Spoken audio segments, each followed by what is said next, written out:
Welcome. In this video, we will see unintentional backdoors using distcc exec module in Metasploit.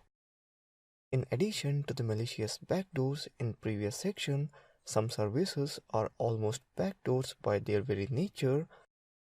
The first of which installed on Metasploit table 2 is distcd. This program makes it easy to scale large compiler jobs across a farm of like configured system. The problem with this service is that an attacker can easily abuse it to run a command of their choice. Let's see the demonstration. Open up terminal and type msf console.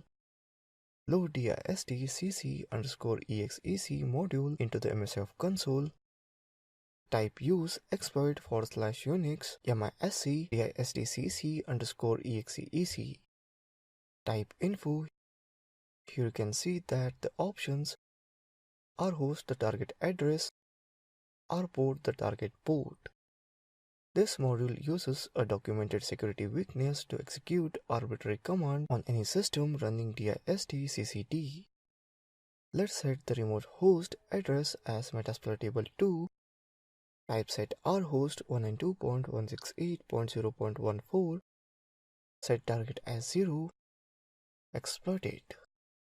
Here you can see that we get misinterpreter session. So that's it in this video on distcc_exec, which is unintentional backdoor in Metasploit. Thank you for watching this video.